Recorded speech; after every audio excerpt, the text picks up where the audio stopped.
And welcome to the second meeting of the Ad Hoc Committee on Business Tax Reform. I'm Paul Krikorian, Chair of the Ad Hoc Committee, and I'm joined by Council Members Huizar and Buscaino.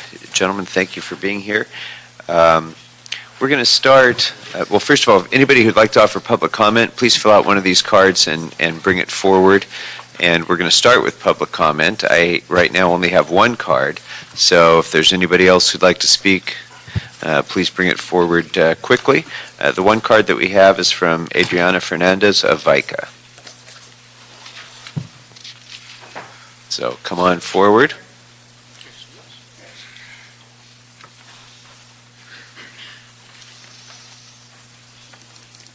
Good afternoon. Good afternoon. Thank you, council members. I'm Adriana Fernandez of the Valley Industry and Commerce Association, representing over 370 businesses in the city and surrounding areas. VICA is a founding member of the Axe the Tax Coalition, along with the Central City Association and the Los Angeles Area Chamber of Commerce. We strongly endorse implementation of the Business Tax Advisory Council's recommended plan for reduction of business tax, placing us on the path toward elimination. Despite supreme institutional pressures and two faulty reports commissioned by city bureaucrats, BTAC preserved in crafting a viable plan that consolidates rate categories, and gradually reduces the gross receipts tax. While we favor an accelerated timeline or triggers that speed elimination, VICA understands the political realities and fears surrounding this issue. This plan is an easy first step. We are happy to see this committee put together and hope to see some concrete action. The gross receipts tax is a mechanism for a different time and a different Los Angeles. We urge your colleagues on the council to do as you have done and stand up for today's Angelenos when this proposal comes before them. Thank you. All right, thank you. Is there anybody else who is in the process of filling out a card for public comment? I don't see anybody waving their hand, so we'll go ahead and close public comment. Now, members, last time we had a thorough discussion and questions about the BTAC report. Much of the discussion surrounded the fiscal and economic impacts of phase out of the gross receipts tax, and we have two reports that are going to be presented today. The first one is by Professor Swenson of the University of Southern California, and I'd like to ask Professor Swenson to come on forward now and present his report, and then we can have a time for any questions that you may have of Professor Swenson. Then when Professor Swenson concludes, we'll be hearing from Matt Newman of Blue Sky Consulting. We'll have some questions and then some open discussion. So Professor Swenson, welcome.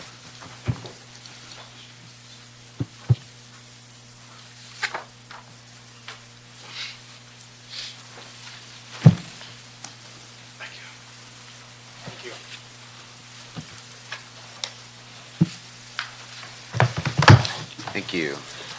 Good afternoon. Good afternoon.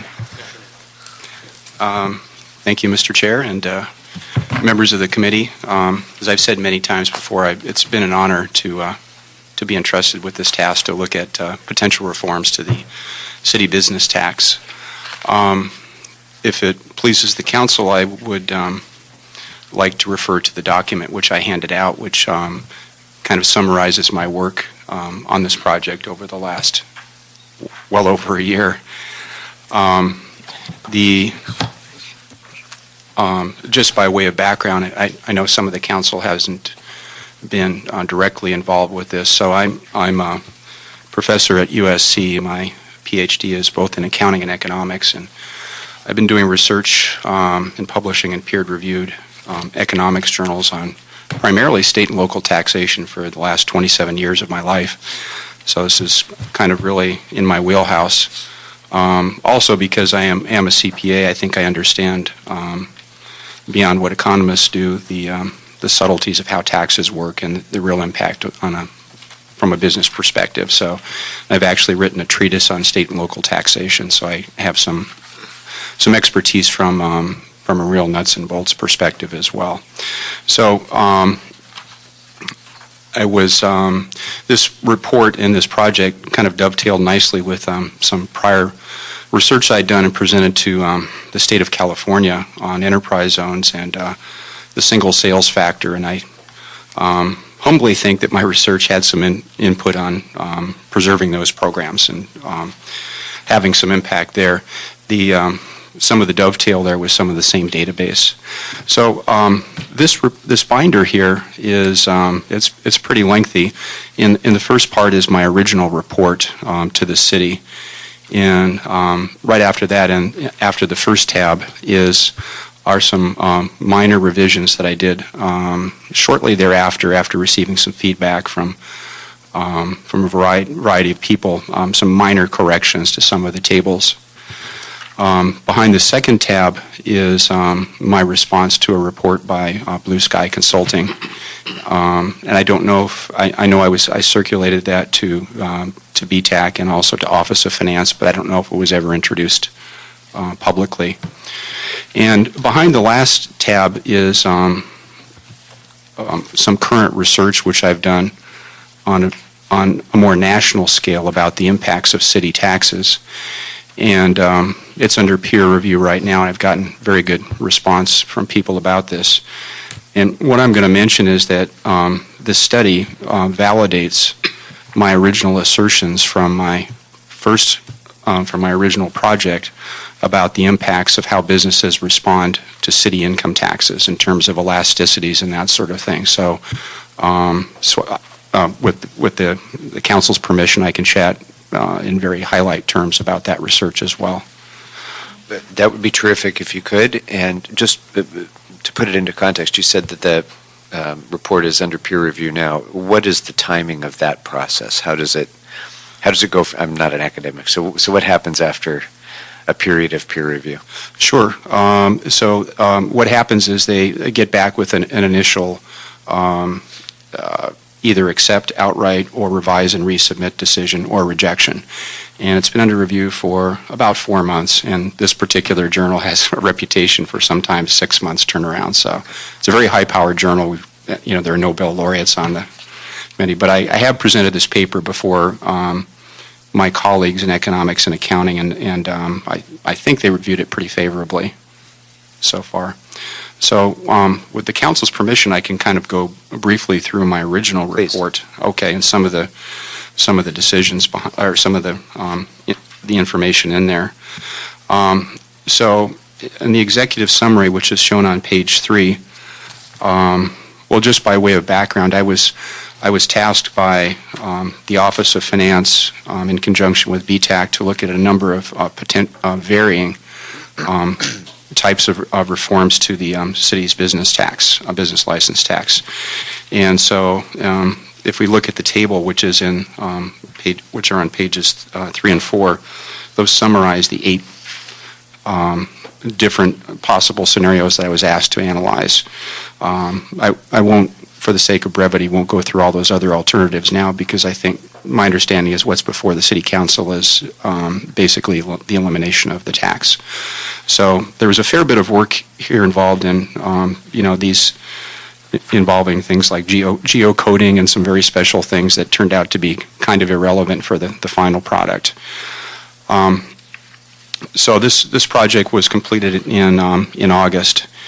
Now, what's not shown here is I was asked by the city as part of this to develop a software program which would simulate the fiscal impact of varying types of proposed changes over time, both in revenue and then job creation. And I did complete that and presented it before the Office of Finance well over a year ago, and I've been unable to get feedback nor reimbursement for my computer programmers who put some substantial time, and I had to pay for this out of my own pocket. So if anybody has any suggestions about how I can get reimbursed for that, I'd really appreciate it.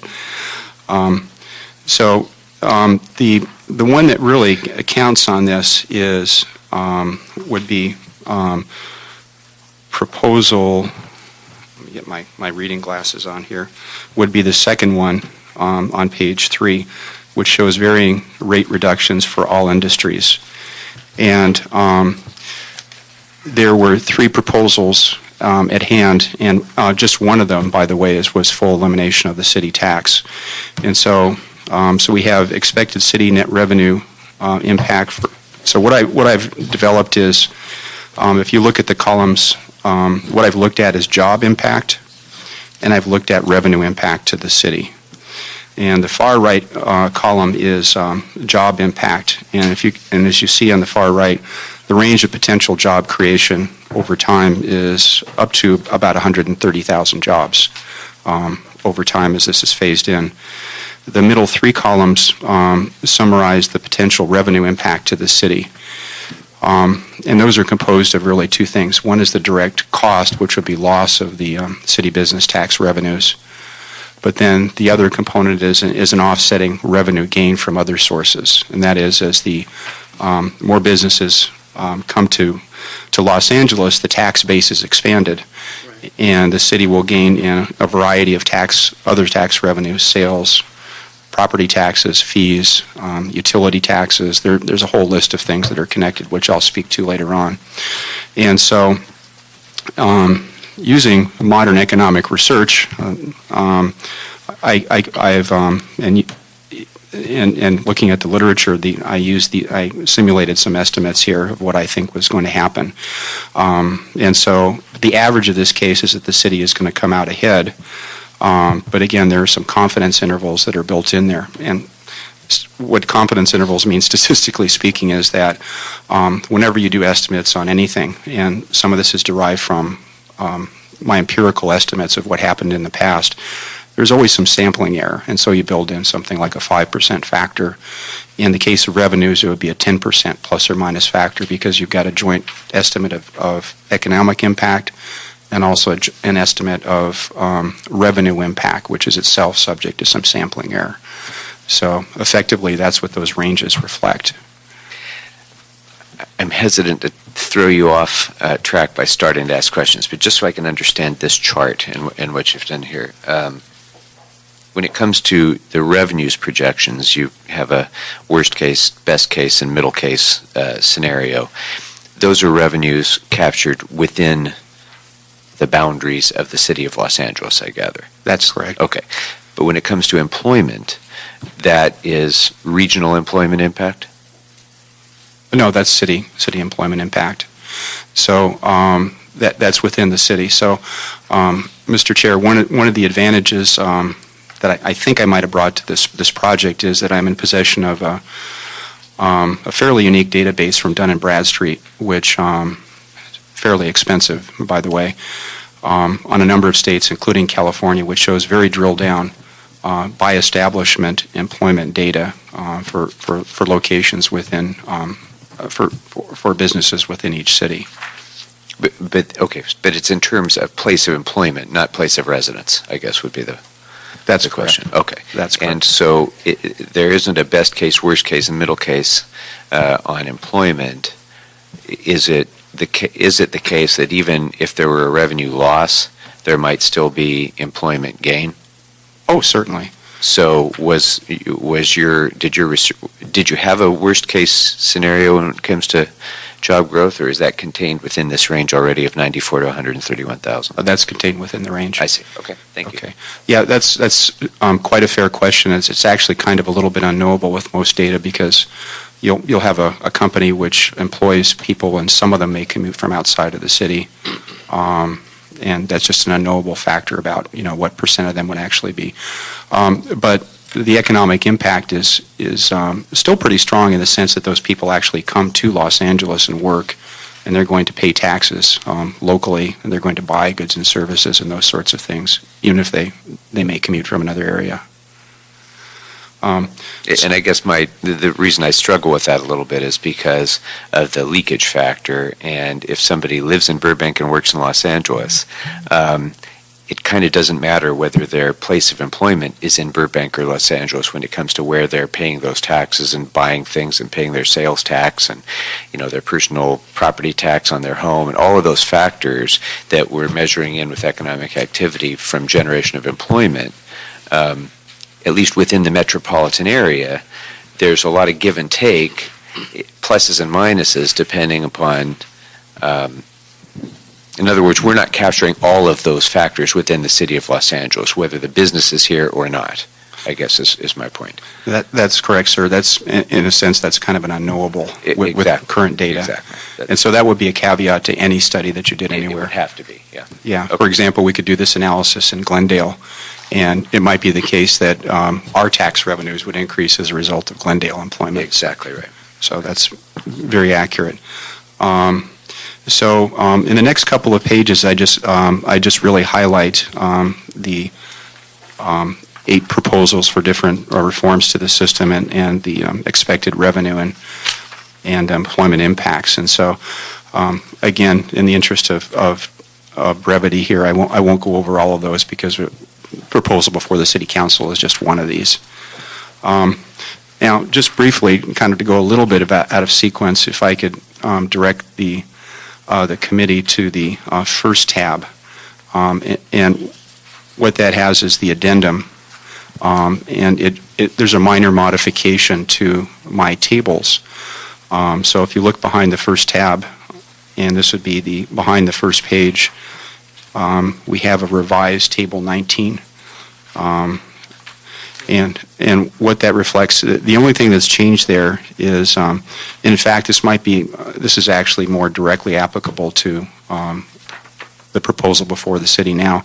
I should mention at the time that I did all of this report, there had been no, at that point, there had been no recommendation by BTAC about which of these to adopt, and so we have a very generic report about all of these.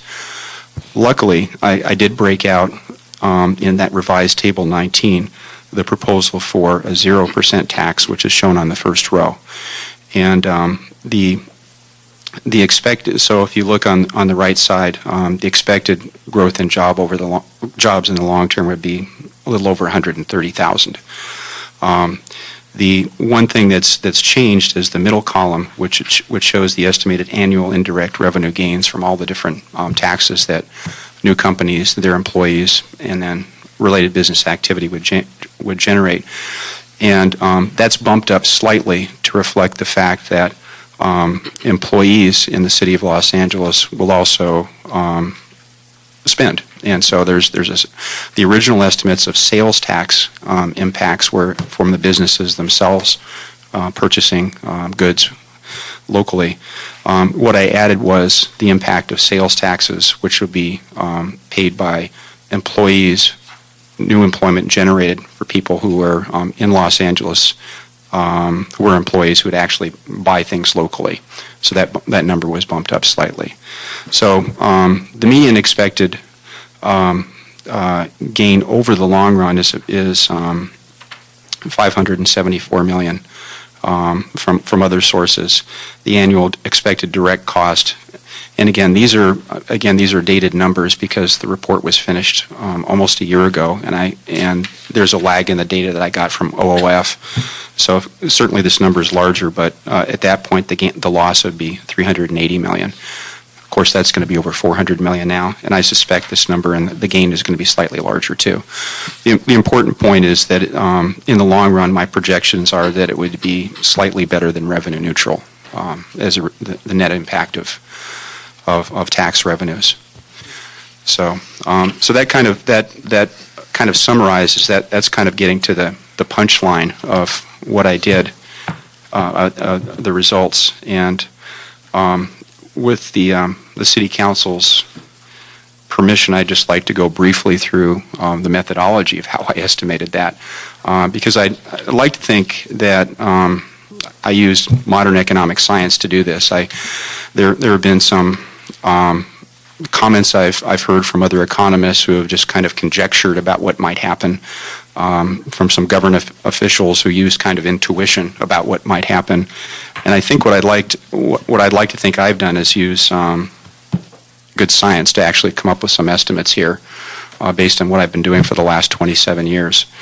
So if I could turn your attention to we have some kind of funny looking equations here, and I'll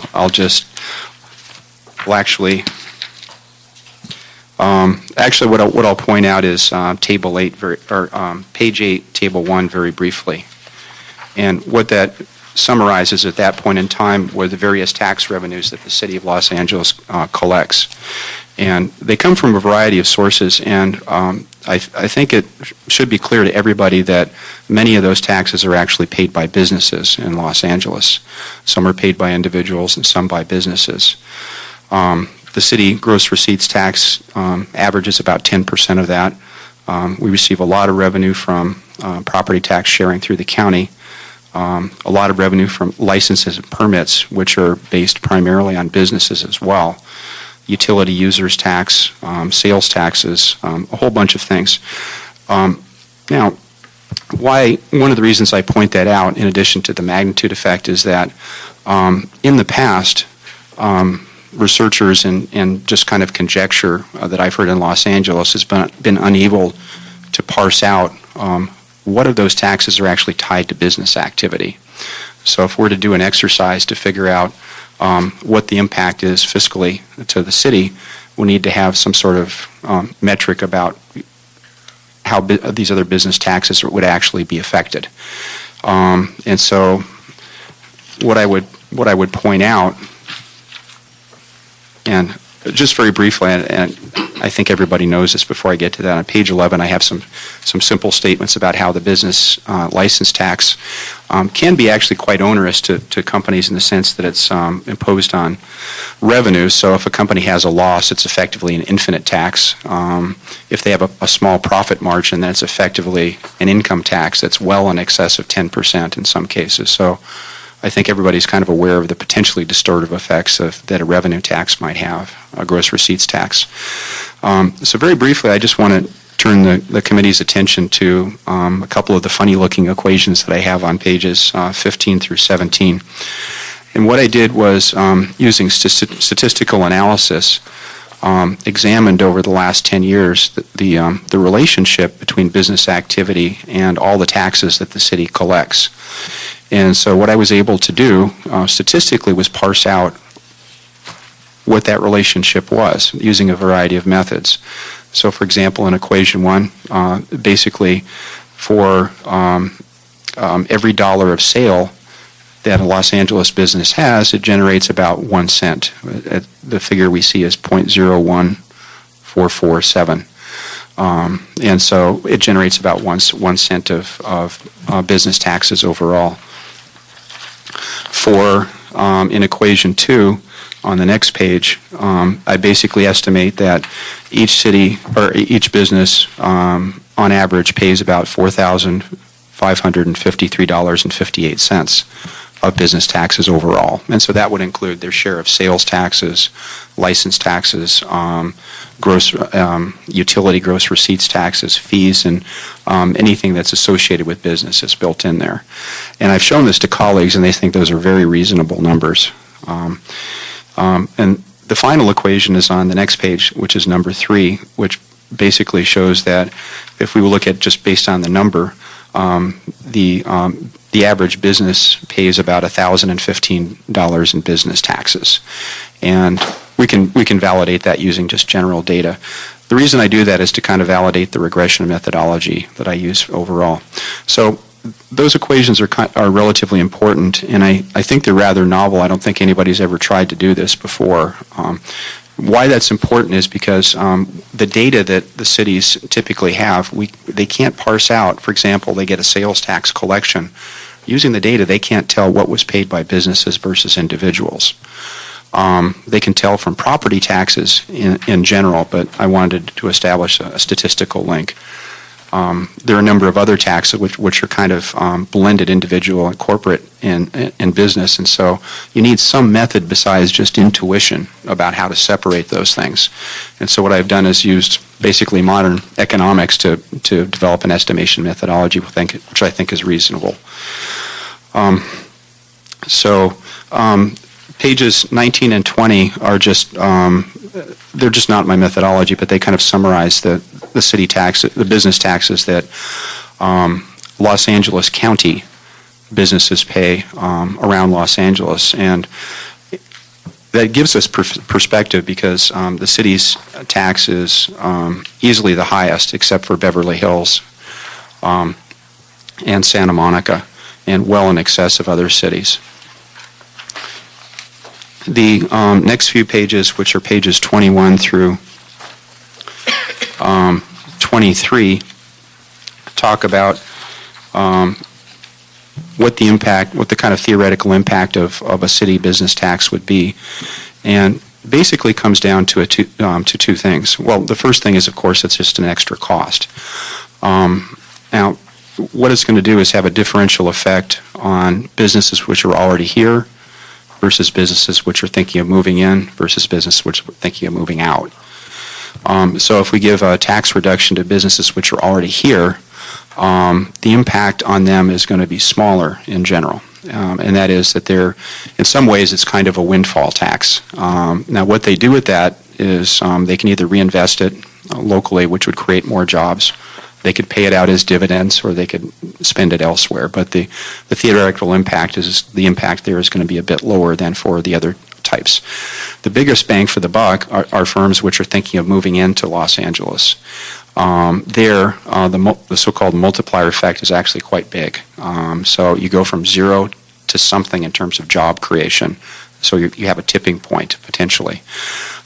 Firms thinking of moving out of Los Angeles, we have the same effect. They could go from something to nothing as a result of that tipping point.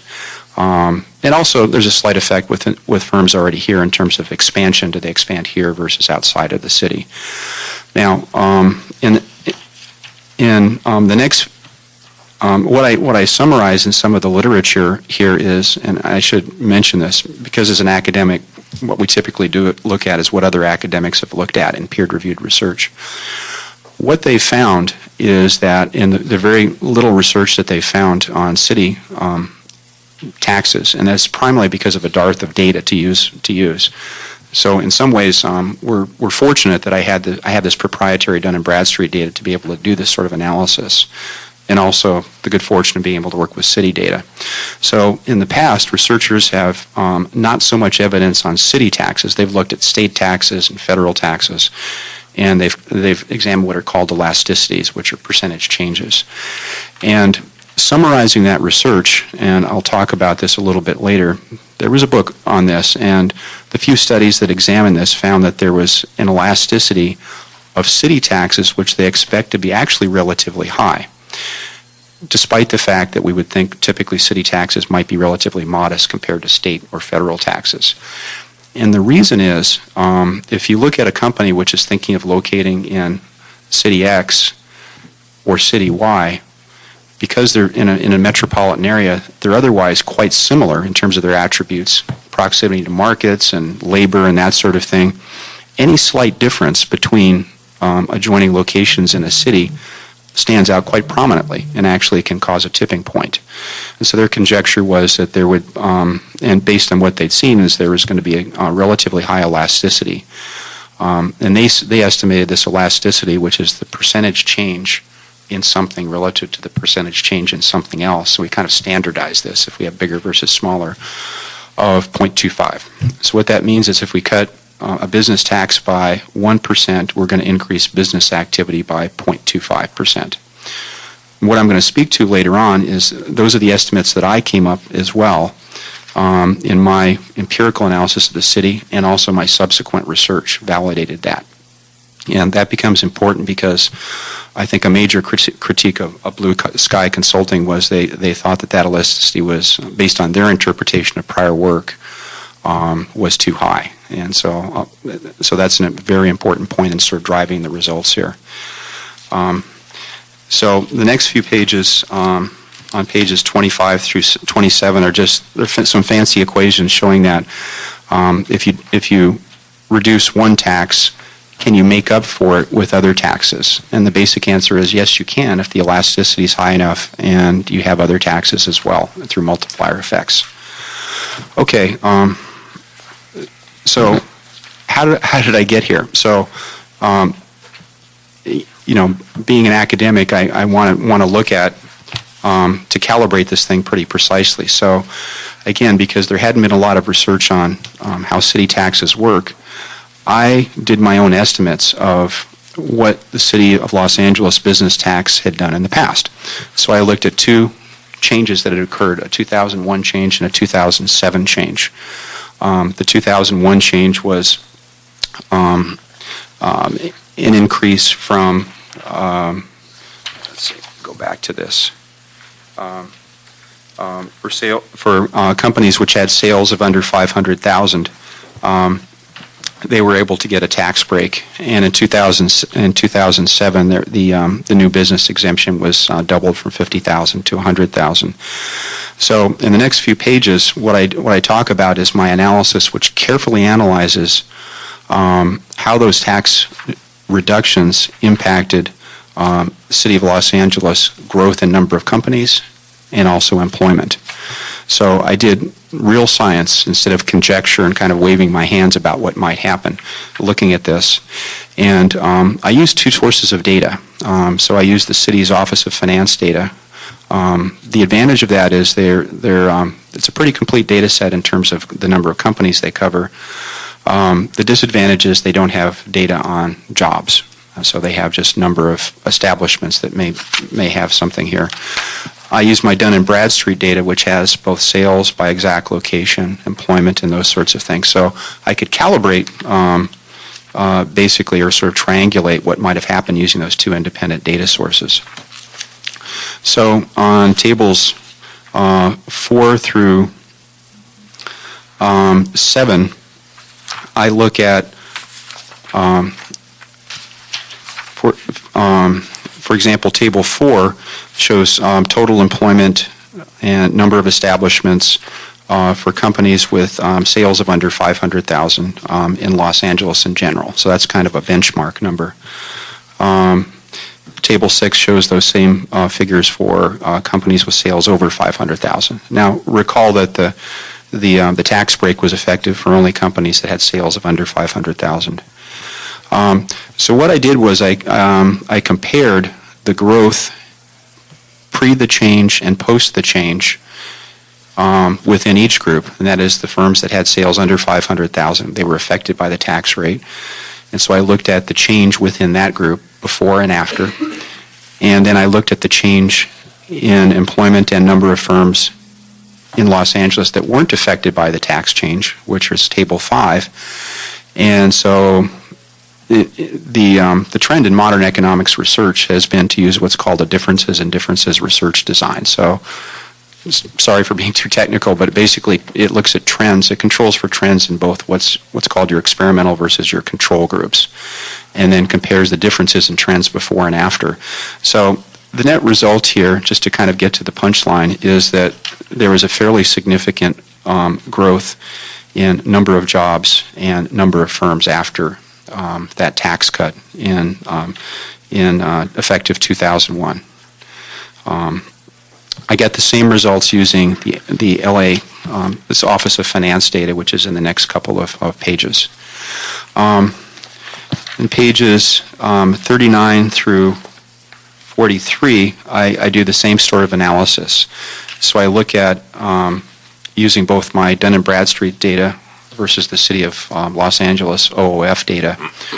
I look at number of firms and employment pre and post a law change. And what I do is I look at the affected group versus the non-affected group, which is the control group, and I compare trends, changes in both groups pre and post the tax change. And what I get is that there is a relatively significant change using the Dun & Bradstreet data for both employment and sales. Using the OOF data, I get a much more modest impact on number of sales, but employment did increase. So I use these two studies as, first of all, sort of a reality check to look at, gee, does this city tax have any effect on decisions? And what I found was yes. Using a carefully constructed research design, the answer was yes. And secondly, I calibrated. I wanted to look at what is the impact? And so the conventional way to do this is to look at elasticities, or percentage change in your tax relative to your percentage change in business activity. And so blending those two natural experiments together, I come up with an average elasticity of 0.25. So every 1% reduction in the city's business tax results in a 0.25% increase in economic activity in terms of jobs and number of companies. And that pretty much squares exactly with the literature, which, again, I'll come back to, predicted that would happen. Again, Blue Sky Consulting, I think, had a different interpretation of that, and they thought it was much, much lower. And I remain convinced that my interpretation was correct on that. So for these two groups that you're comparing, Professor, they were both all all of both groups were City of Los Angeles-based businesses. Correct. City of Los Angeles tax-paying businesses. Correct. So, And also I compared them to the rest of the state of California as another that's what control I was group. Okay. Yeah, In both categories, under 500,000 and above 500,000. correct, sir. Okay. So my control groups were just other Los Angeles who weren't affected, and then also other firms in California who weren't affected as well as control groups. Gotcha. And who were affected. So I think I tested this thing every which way but Sunday in terms of control groups. Again, using a differences in differences design, which is what's used in modern peer research and peer-reviewed research in economics. So so what I do is I get that sort of calibration of that 0.25 elasticity. And what then I'm able to do is use that to predict what would happen if the Los Angeles gross receipts tax, business tax, is reduced by a certain percent, what the predicted impact would be on employment and number of companies. So that provides my calibration sort of driving machine to estimate that.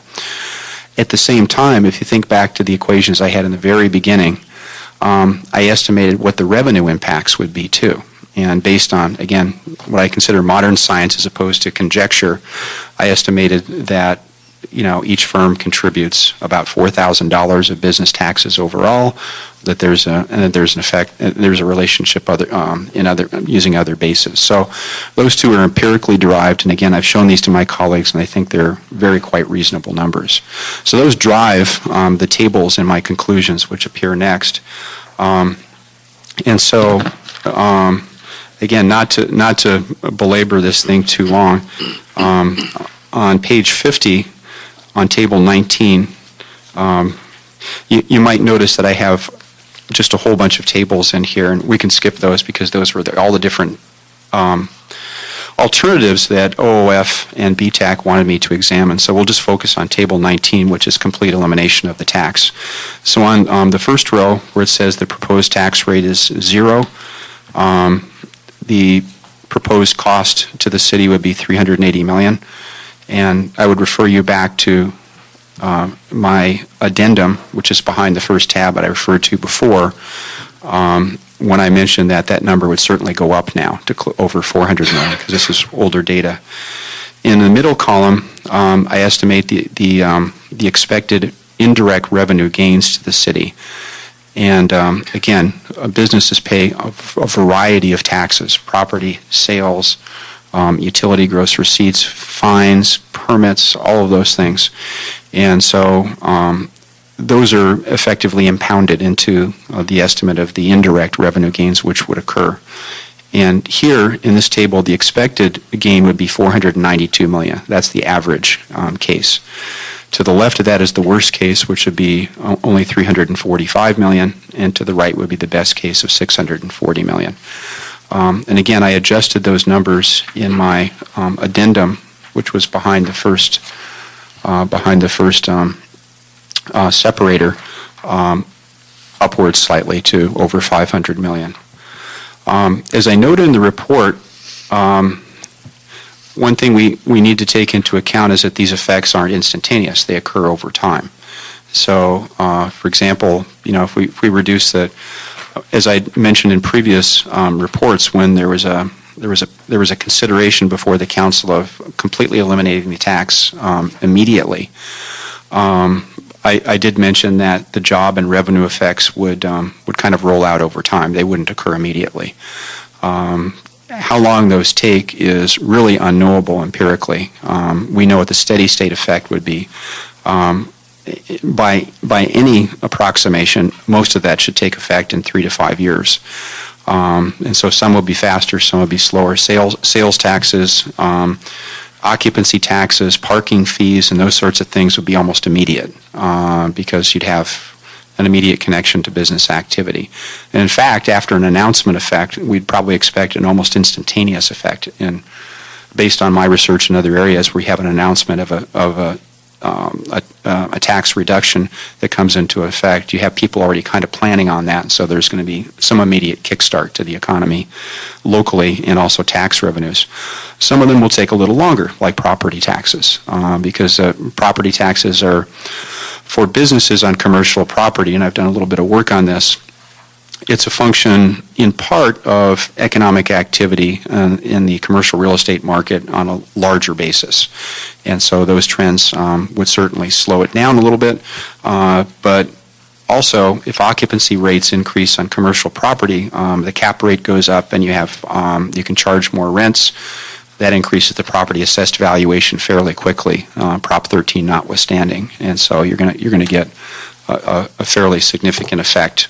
Shorter, but not immediate, on property taxes. So that's the one point I wanted to make, is that these revenue effects, some will be very fast, some will roll in a little bit more slowly.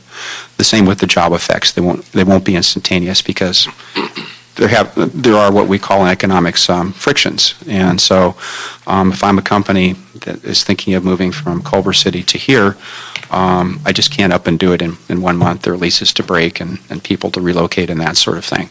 So that would be the caveat on that. So I think that kind of summarizes at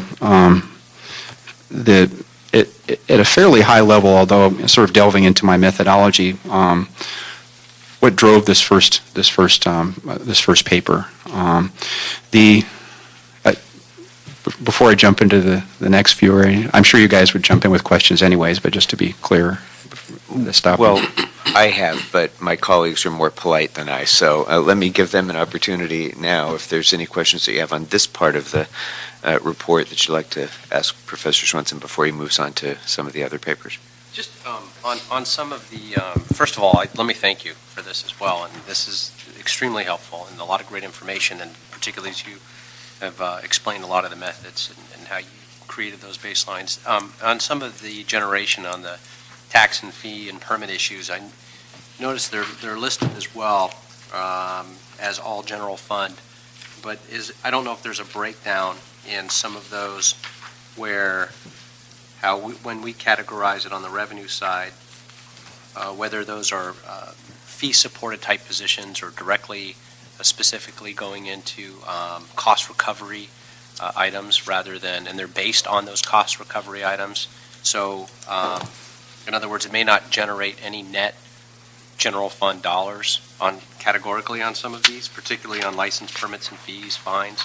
Some of those things are based on internally on cost recovery, and they're cost neutral.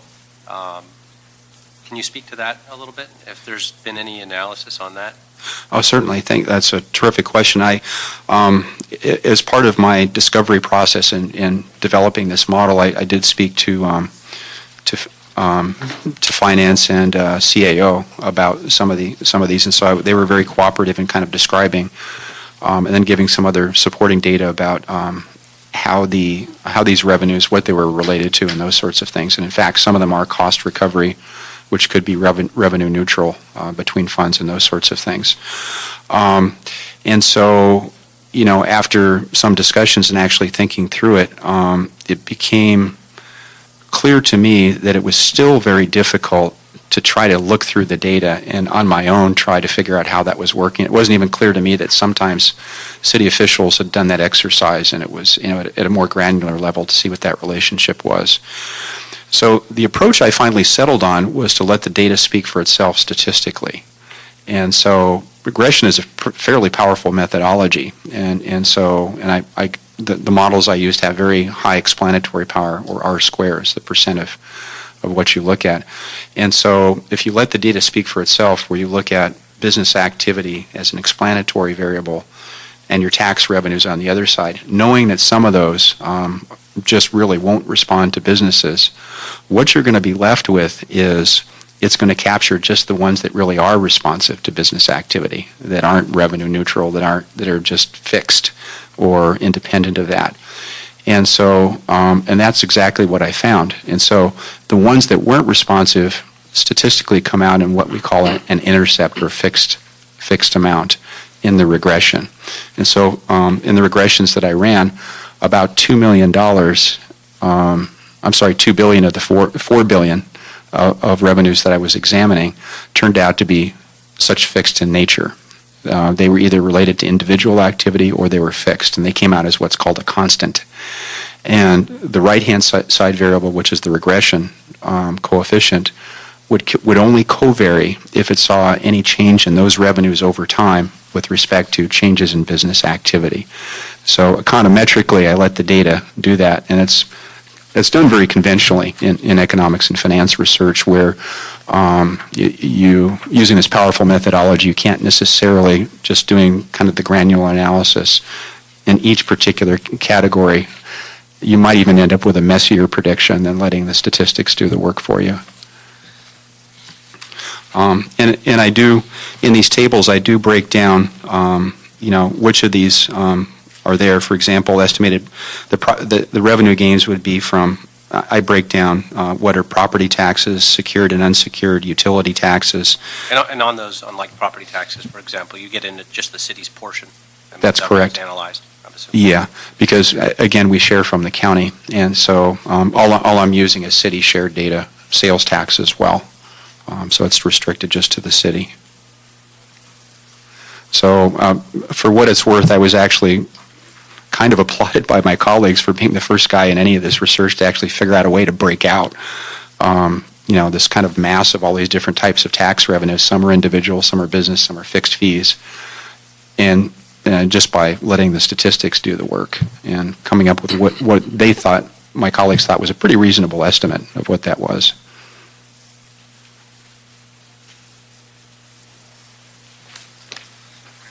Mr. Rizzo.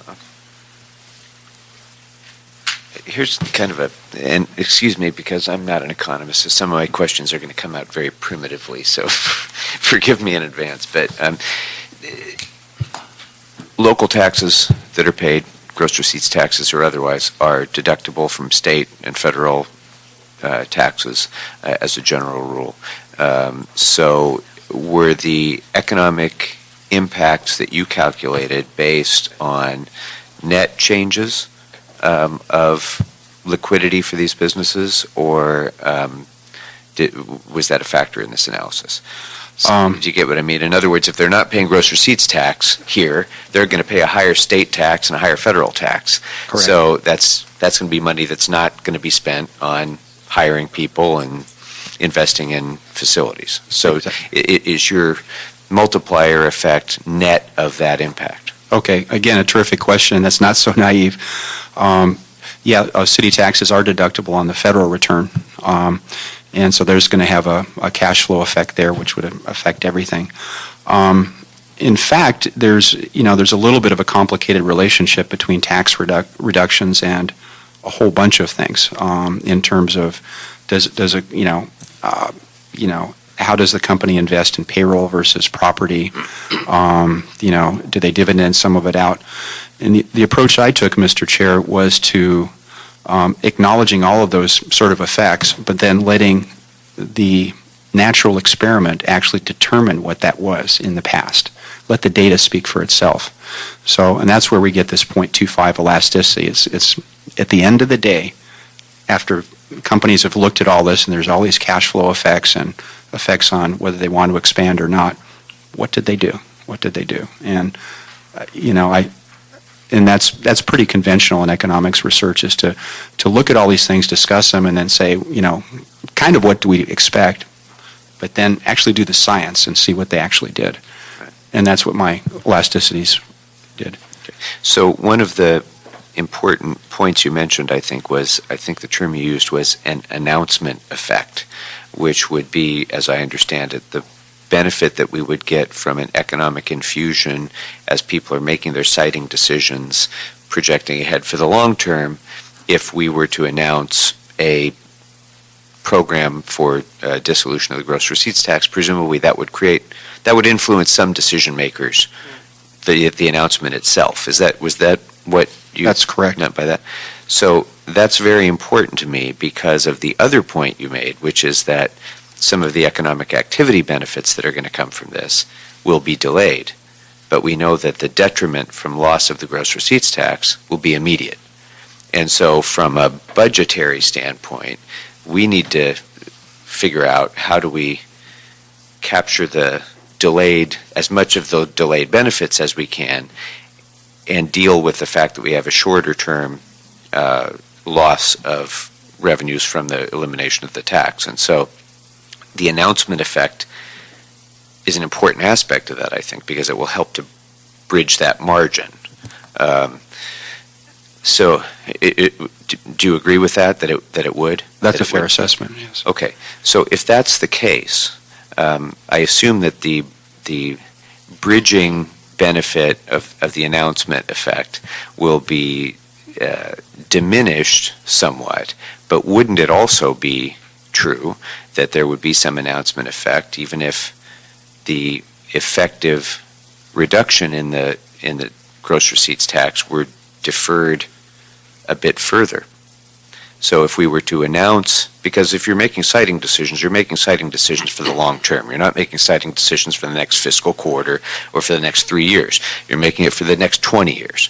So wouldn't it be true that if we were to enact an elimination of the gross receipts tax beginning in January 1, 2016, that somebody making a siting decision for a headquarters would take that into account and start to it's sort of the reverse argument of the new business tax holiday that we've been trumpeting, that we're going to encourage people to settle here by giving them 2 years of a tax benefit. But the converse should be at least equally true, that if they're siting here for a long period of time and they know that they're going to get the back end tax free, that they should be willing to pay the gross receipts tax on the front end.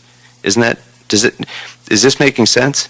If you're looking at a 20-year time horizon, nobody looking at a 20-year time horizon is going to make a decision about where to build a headquarters based on 2 years or 3 years of a tax break. But they might very well make that decision based on years 3 through 20, if that's going to be tax-free, and be willing to pay the tax in years 1 through 3. Is there any way to assess that, or does that even make any sense from an economist's standpoint? It does. If I may, I'd like to speak also with my CPA hat on as well. From an economist perspective, that's true. One of the what you said is definitely has validity. However, as we all know, there's a time value of money perspective, and so if I'm a business thinking of moving to Los Angeles, I schedule out all of my costs and I assign a discount factor to those. And so costs which occur now have a much higher cost than savings down the road. So effectively, what they would do, what I would do, and when I was working as a CPA, would be to look at the net present value of what's going to happen. And so those tax cuts down the road have much less value from a time value of money perspective than taxes coming up, tax reductions immediately. Okay. And because of that, they have less value. That effectively reduces the economic impact of such a tax cut. So it's actually smaller than what the face value of it is. If I'm making a decision now, it's going to affect my long-term decision. So it's going to soften. It's really going to soften the impact of that.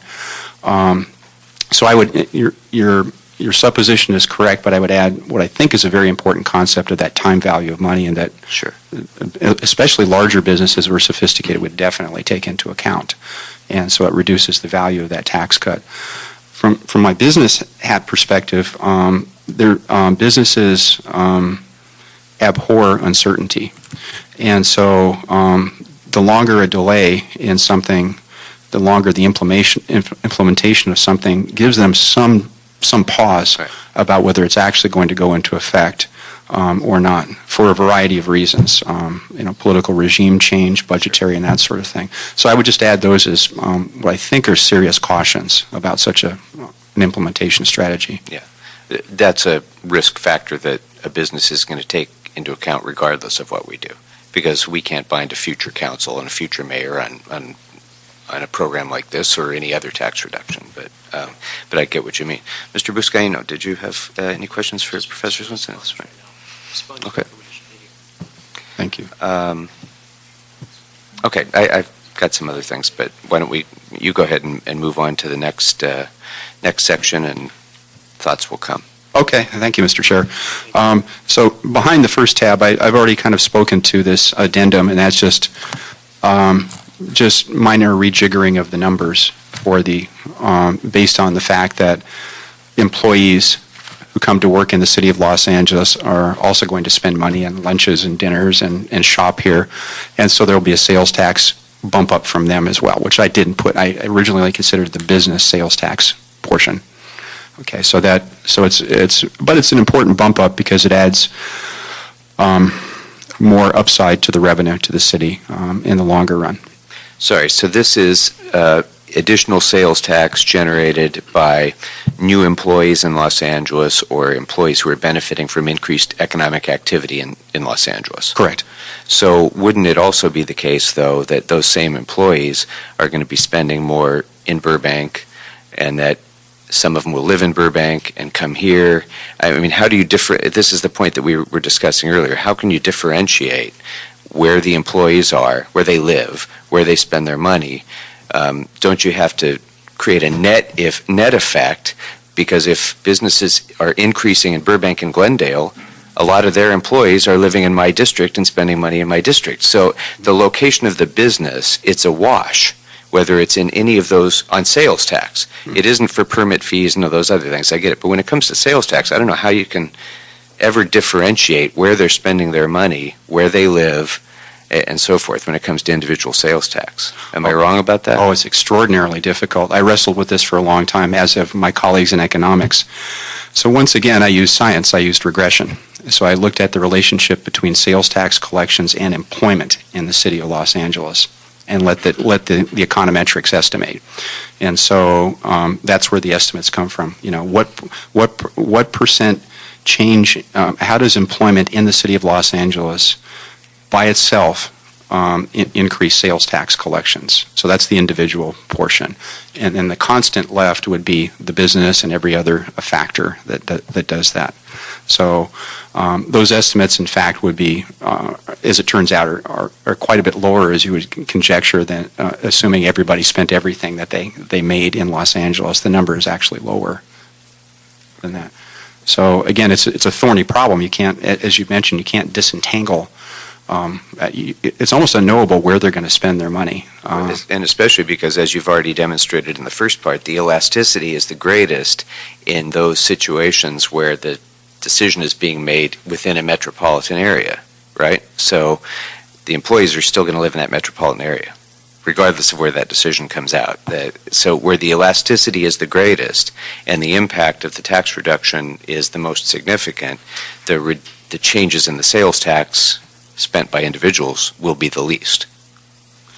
That's correct. Okay. That's correct. So again, it's a very thorny problem, and especially given the data and what we can do. And so again, it's just I again try to use modern science to do this. Yeah, the imprecision is inherent to this, I'm afraid, because of some of this. But anyway, go right ahead. Okay. So behind the second tab is Blue Sky Consulting was employed by the city to basically just I think just evaluate my work. And so if it's not too onerous on the committee, I'll just quickly read this 2-page report, and then Is this the response to Blue Sky? It's my response. You know, in the interests of time, if you don't mind, I'm going to want to have you both up together for questions after they talk. Okay. So maybe you could provide response to what they have to say then, if that's... Oh, sure. Because you're going to have the opportunity to do that anyway, so it'll save a step. Great. Okay. Thank you. Happy to do it. And just briefly, I think that one of their major criticisms was my elasticity estimate, and they thought they came up with a much smaller one, a much more modest job. And again, and I'll speak to this in detail when we have the sort of give and take. I think my interpretation at the end of the day was correct. So I'll speak to that. So in the last tab is the fairly lengthy study that I did. It's entitled "Do City Business Taxes Matter?" And so what I did was I examined every company in every city in the state of California by exact location over the last 20 years, and I looked at their responses to, econometrically, their responses to business tax structures in all the California cities. I replicated that exercise in 9 other states for which I have data. And just to caveat this, the state is very expensive, so an entire data set would be $300,000.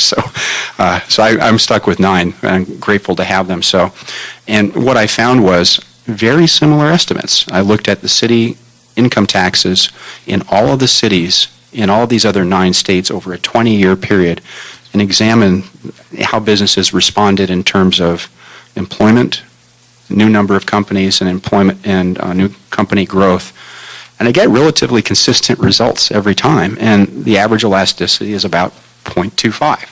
So, which is exactly what my reading of the literature was, which is exactly what I estimated from the city of Los Angeles, and I got pretty much the same number with some minor changes. So, again, I presented this before colleagues. They think it's realistically a solid piece of research. Still waiting for that journal to get back to me. The only thing I would call you, instead of, you've got the highlights of what I've done, and so just to, if you want to bookmark anything, I'll just call out a couple of figures on a couple of pages. The first is on page 10 of this study, page 10. And what I've done is I've highlighted that.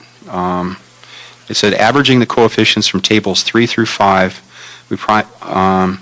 We tend to use the third person in academia. I found an average elasticity of minus 0.235 for municipal business taxes, and this was for California. Okay, so it's pretty close to 0.25. Again, over 20 years, every city, every company, using, I think, a pretty rigorous design. Then I would call your attention to page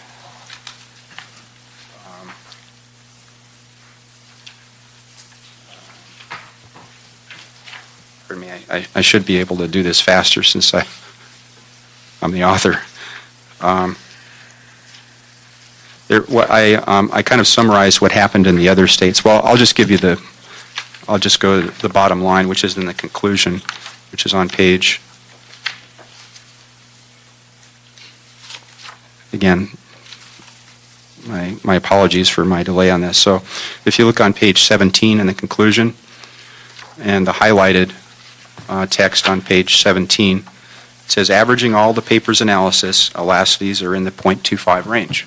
And that's for 10 states, 20 years, every city, all the companies. Looking at that. So we're getting pretty consistent findings here. And then just very quickly, to the extent if you want to do a technical analysis there, I've just highlighted a couple of the numbers on these pages. So if you look on the table on page 22, so I've used regression, and what I've done is I've controlled for, so I look at employment, and so I've controlled for the things you would typically control for, which is number of establishments in the county employment, which have an effect on the cities. And it might be of interest to the City Council and I think other lawmakers to look at some of the other factors which I've looked at, and that is special tax attributes which each city has. So what's the sales tax rate? What's its property tax rate? What's its document transfer rate? Do they offer IDBs, industrial development bonds? Do they do tenant improvement relationships? Do they have business improvement districts, state enterprise zone, foreign free trade zones, other special city zones, RDA programs? The state got rid of ours, but 43 other states have tax increment financing sort of zones, other special services and those sorts of things. So some of these are kind of interesting in terms of they come out as control variables to be kind of interesting explanatory variables about whether a firm will locate in a city or not. So the highlight number is 0.238 for California, and that means if we look at overall business fee structure, that the elasticity is 0.238. When it comes to just a dummy variable, which is on the right-hand side, which is just the city, whether the city has a business tax or not, and which is a low estimate, then the elasticity is about 0.16. On the next page, on page 23, I look at all California cities, again, over 20 years, and I look at number of new establishments or new businesses. And those highlighted numbers show very similar numbers, a 0.35 elasticity, a 0.13 elasticity for overall rates, and a 0.374 for the presence or absence of just a general business tax structure. Page 24, also tables on regression results for California firms, again, over 20 years, every city, every firm, aggregated. The overall, if we look at a number of establishments, we get a 0.21 elasticity, which is on the left, and if you look at the presence or absence of a business tax, it's a 0.22 estimate. So again, there's some fluctuations mildly, but they're all within that same 0.25 kind of range. And again, all statistically valid. You get very high R-squares or explanatory model power here. Just very quickly, pages 26 through 28 replicate that exercise except using the other states. Okay, so I've got tables for all cities, all firms over 20 years in Georgia, Illinois, Louisiana, New York, Oregon, Utah, Vermont, West Virginia, and Wisconsin. Those are the states I happen to have data for other projects. For example, the SSF project I did for Sacramento and those sorts of things. But they do offer a wide, obviously a very clear wide variety of types of states. If you compare, for example, West Virginia to New York, you're going to get a whole broad panoply. And you know what? You get pretty similar estimates of city tax impacts here in terms of elasticities, and I've highlighted those numbers using regression analysis. So I'm kind of getting the same thing, which is what I got in my original study in terms of how do businesses respond to city tax structures in terms of elasticities, which is very consistent with my interpretation of what's in the literature, which was a book by Bartik, which the BTAC committee cited. Again, I've gone through this very quickly and kind of spared you the agony of going through the methodology and those sorts of things, but I'm giving you kind of the highlights of what I found here as kind of a follow-up to what I think is support for my original conjectures. Thank you, Professor. Any other questions for Professor Swenson, gentlemen? So the scope of your work was really involving, at least what we're discussing, is overall business tax reduction. And there's kind of a blended elasticity rate that you've found here, that you've found consistency across a lot of different measures. If we broke it down very specifically by industry, I assume there would be a wide variability of elasticity by industry because they vary in mobility, they vary in profit margin, they vary in how gross receipts impacts them versus sales tax and so forth. So it would vary. If you broke that 0.25 down among industries, you'd have some real high ends and some real low ends, I assume, right? Mm-hmm. Okay. So that's clearly the case, and I actually could. If that's of interest to anybody, I could redo this analysis by industry as well. Okay. Because I have the capability with the very nice data set I have. Great. But having said that, it does give us, since these cities all have interesting mixtures of all these different things, some high in some industries, some low in others, and we're still getting kind of consistent results with this averaging effect. It kind of, while it says some cities, for example, in New York, you're going to see a lot of financial services, and they're going to have different elasticities. In West Virginia, we'll have coal.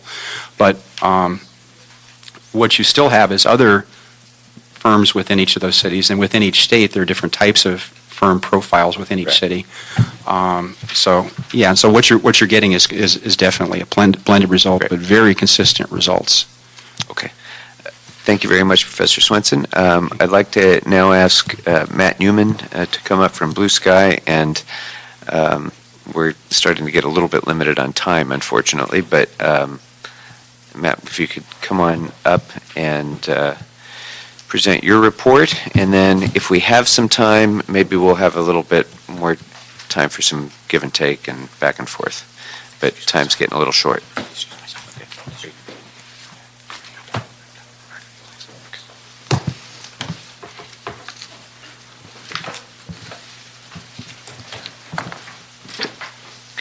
Welcome. Thank you very much. Good afternoon. And thank you for the chance to come and talk to you about this very important, if perhaps not scintillating topic, when we get into the nitty-gritty of all these We find it scintillating. details. Well, it matters a lot, and so clearly it's interesting from that standpoint, but Thank you. I'll try my best not to be too technical. First of all, just as far as my background is concerned, I went to college here in Los Angeles at UCLA, and then I did my graduate work at Harvard's Kennedy School of Government. And when I finished there, I went and I worked for the Legislative Analyst's Office.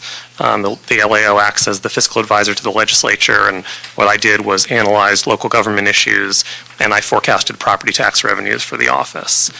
Subsequently, I ran a nonprofit public policy research institute, which studies local governments, and I've worked for 2 consulting firms, including the one I work at now, which I was one of the founders of back in 2005. As part of our work, we've done a number of projects similar to the analysis of the Los Angeles business tax that we're talking about today. I helped the city of San Francisco do an analysis of a gross receipts tax, which they were proposing to adopt. In fact, they formerly had a payroll tax, and they thought that was depressing job creation, and they've switched to a gross receipts tax, and we did an analysis with them, with the city's chief economist, to figure out what the impact of that would be.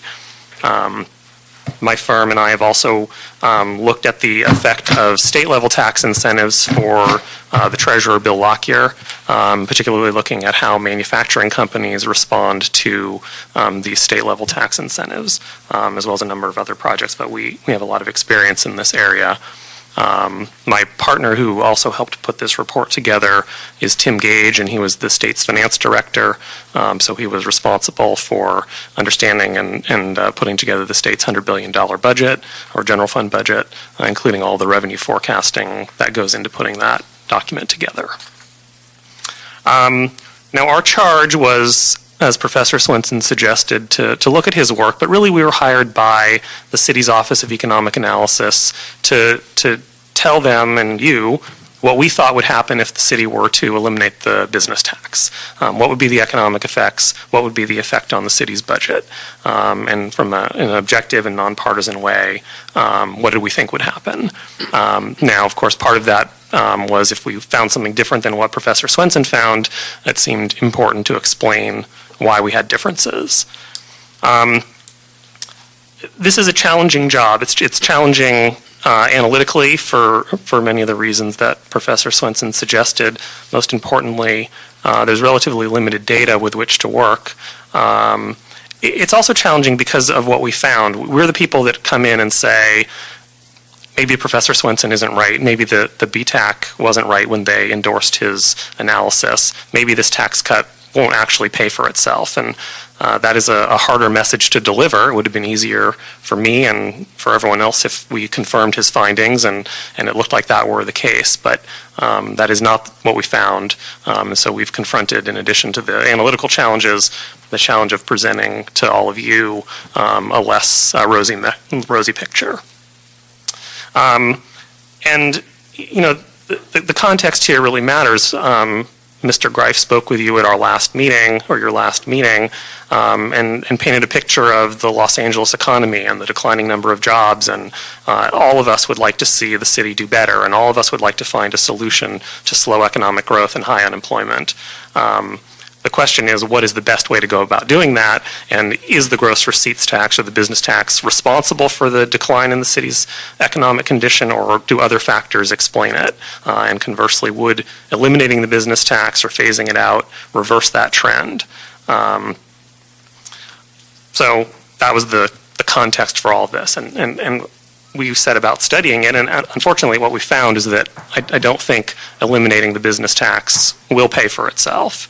But how do we know? What did we do to try to figure this out? Now, Professor Swenson looked at data from LA, and I think that's actually where we started too, is how do we study what's happened in the Los Angeles economy and figure out what's going on. The problem is the city's never eliminated the business tax before, and so there's no controlled experiment that could be conducted. The city has enacted certain tax cuts which may resemble the complete elimination of this tax, but you all have never eliminated this tax, and so looking at the city's actual history can only take you so far.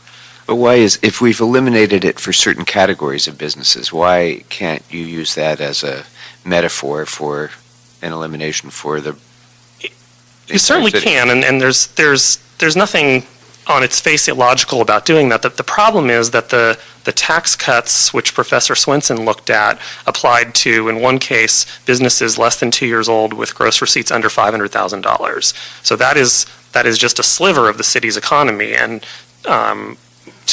in my opinion, to assume without any real basis that the rest of the businesses in the city will react the same way is really taking quite a leap for such an important issue as a $400 or $450 million city revenue source. So he looked at those businesses less than 2 years old, less than $500,000. That was the 2001 tax cut. And then in 2007, there was an expansion of the small business exemption, I believe, from $50,000 to $100,000. So those were the two categories of previous tax cuts that he was able to analyze. We don't know how large firms would react because there isn't any data. There wasn't a tax cut that was analyzed that specifically applied to those larger firms to let us know what the impact would be if this were applied citywide. Well, why doesn't it give you more reassurance when you look at, he described at length, analysis over multiple states, multiple categories, and found a comparable elasticity rate over all of those things, as you just heard. Yeah, well, I haven't give you comfort? I haven't seen the work that he just presented to you, including now, because he didn't give me a copy to follow along with. So I don't know what he did with respect to the other cities that he looked at. And at the risk of getting too technical with respect to this elasticity issue, let me just try to explain what he and I are going to be talking about. The elasticity is the response of the economy to a cut in taxes. So if taxes go down by 10% and business activity goes up by 2%, then you say the elasticity is 0.2.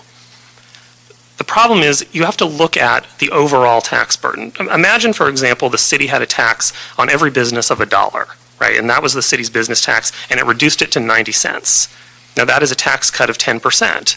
But no one would expect that the overall level of economic activity in the city would go up by 2% just because every business in the city got a dime. That's absurd on its face, right?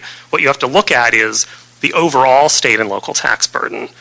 So I pay property taxes, I pay sales taxes, I pay business taxes, I pay income taxes. And you have to look at a change in all the taxes I pay. And when those go down by 10%, you might expect a 2% increase in economic activity. But if my city business tax, which in my hypothetical example was $1, goes down to 90 cents, nothing's going to happen, right? And so you can't talk about the elasticity of just one tax. You need to look at the overall state and local tax burden. And so I don't know what the numbers that Professor Swenson has just presented to you are, but why isn't that concern dealt with by the fact that he used regression analysis? He used regression analysis to estimate the response of the city's economy, or the response of the city's budget to changes in the city's economy. In fact, we did the same thing, and I have no quibble with his methodology there. He basically said, when the city's economy increases, how much do city revenues increase? And I think that is very legitimate. We did the same thing, and we came up with very similar results. The question is, how much will the city's economy increase when you eliminate the gross receipts tax? And that's where I think his approach gets it wrong. Okay. And I want to talk about what we did, but we're on this topic, and I think it's the fundamental topic. The concern about what he did, as I said, is that he just looked at these two tax cuts, and he found for the 2007 tax cut that there was no impact. So here's a tax cut that doesn't have an impact, and he says he factored it in calculating what he thought the kind of blended average would be, but there's two tax cuts, and according to him, one shows an effect and one doesn't. So why are we to believe that now this third tax cut will look like the first one, but not like the second one. In other words, if you look at the big picture here, I don't think his methodology says convincingly that eliminating this tax will have the kind of impact he suggests. And I handed out some pictures, and if you look at the last one, these are it looks like this. These are all the different measures that Professor Swenson listed in his report, the supposed economic change that resulted from the 2 tax cuts that he looked at. And he had 2 data sources and 3 measures. He had number of firms and employment and city gross receipts or economic activity.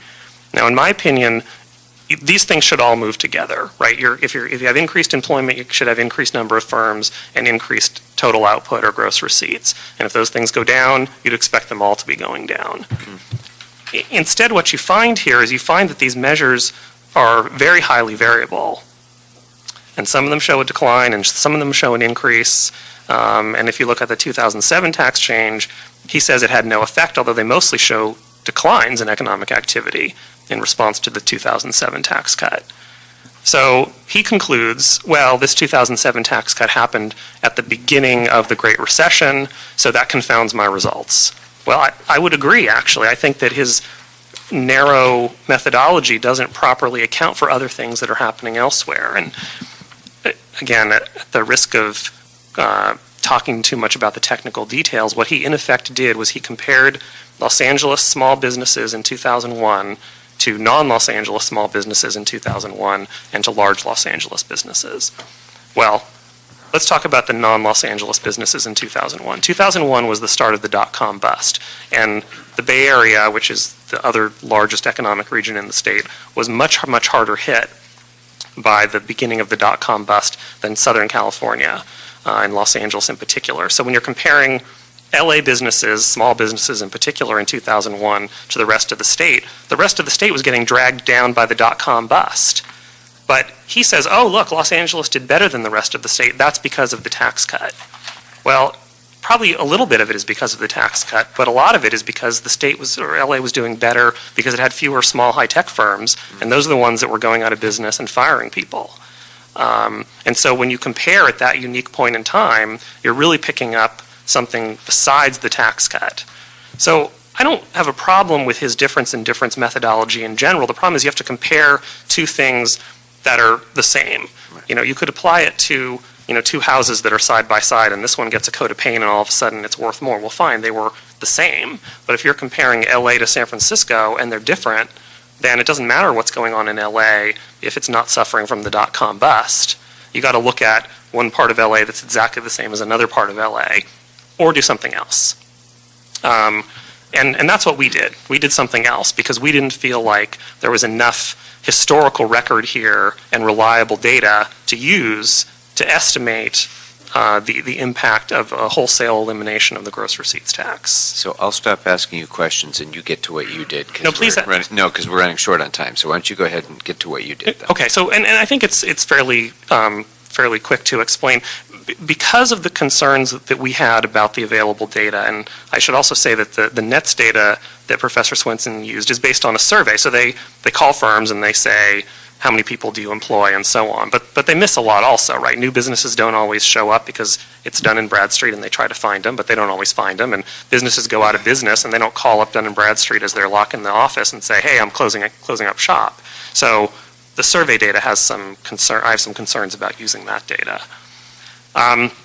So what we did was we worked with this company called REMI, which is a national economic analysis and forecasting company, to build a model of the city's economy.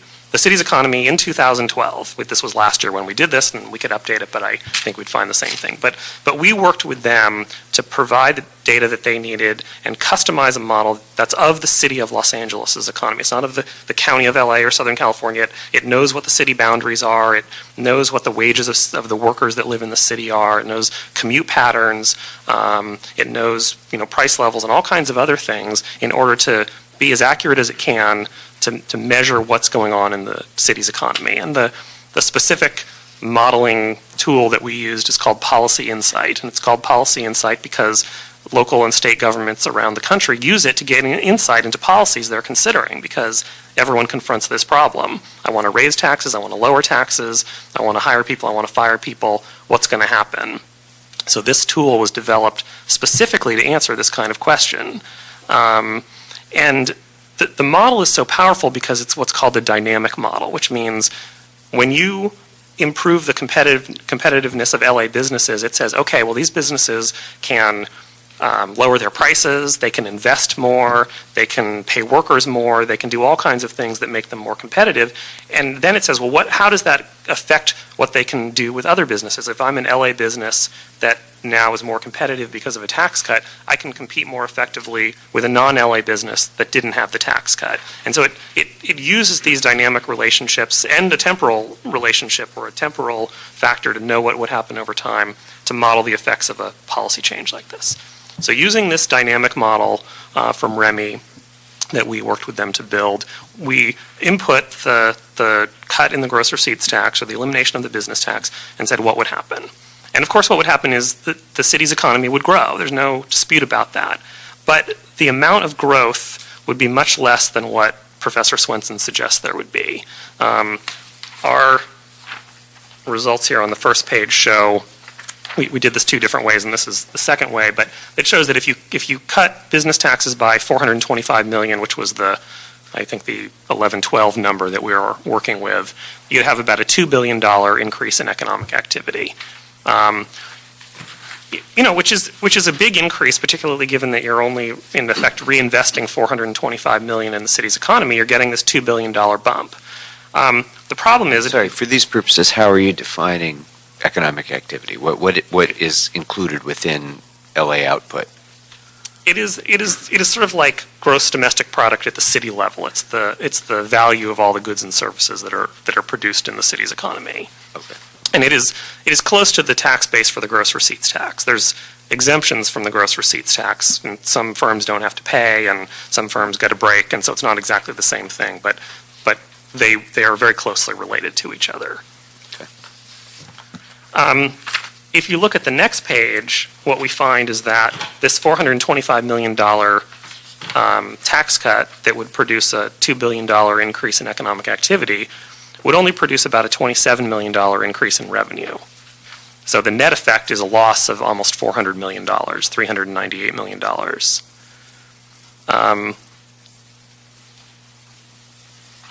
Now, if you turn to the third page, this shows the estimated output change using the methodology that we followed compared to the estimated output change that Professor Swenson says would result. So he thinks that you're going to, in effect, invest $425 million in the city's economy, and you're going to have a $55 billion increase in the city's output, about a 25% increase in the size of the city's economy. Now, not only does the REMI model say something completely different, the academic literature, in spite of what Professor Swenson says, does not provide any kind of support for this notion. The academic literature suggests that there'd be about a $2 billion increase in economic activity. So if you look at other studies that have been published, in contrast to his, which has just been submitted, this is the average of what those studies find. And I think it's just important to sort of think about what would happen here, right? Professor Swenson suggests there would be, he didn't give a number, but there's going to be $570 million of extra revenue, and since about a third of the city's budget comes from property taxes, I would imagine he would say about a third of that $570 million is going to be more property taxes. And he told us why he thinks property taxes are going to increase, because people are going to pay more rent, right? You're going to have this 25% increase in the size of the city's economy.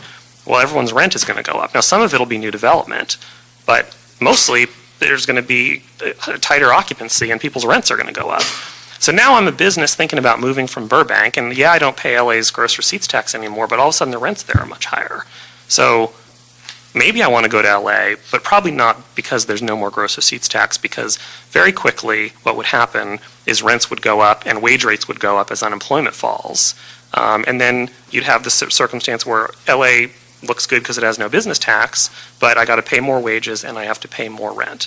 And there's no way you're going to get a 25% increase in the size of the city's economy without a measurable increase in the kind of rent that people pay. Now, obviously, that's a problem we'd all like to have, but we wouldn't ever have it because you're just giving a $400 million tax cut to businesses.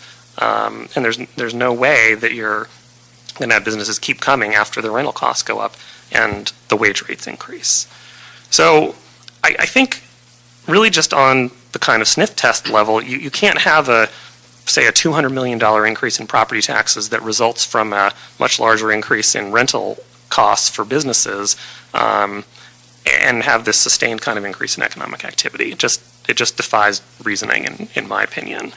So for all these reasons, my conclusion is Professor Swenson's work, and I don't mean to disparage him. I think he's well-meaning, and I think he reported what he found for the 2001 tax cut. I just don't think it's a reliable basis for making a decision that's this important. I think there's enough uncertainty about it, certainly, that it's worth stepping back and saying, well, are we sure?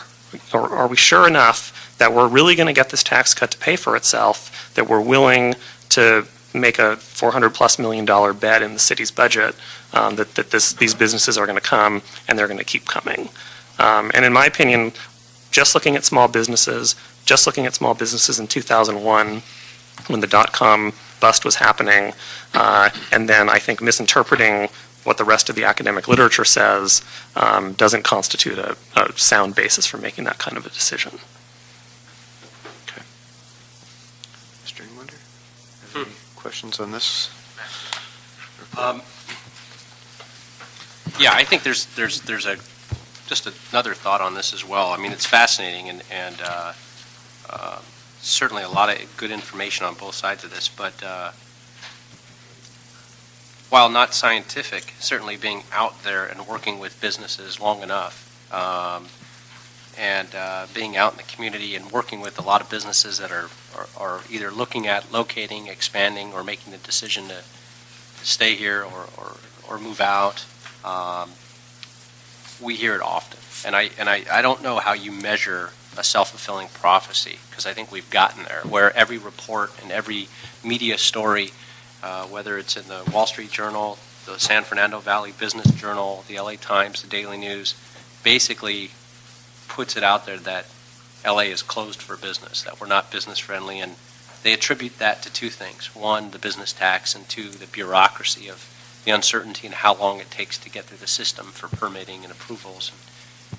While we're working on that part of it as well, and that is critically important, that philosophy out there that has cloaked the city for far too long, I think, is something that, and I don't know how you measure that, besides looking at all of these different studies and experts, but there is still, we've lost major industries. We've lost, and just as an example, and there's many examples, and knowing full well that 4 out of every jobs here in Los Angeles, those are types of jobs really in the United States didn't exist 10 years ago. Those types of industries. So understanding there's been a revolution in the types of jobs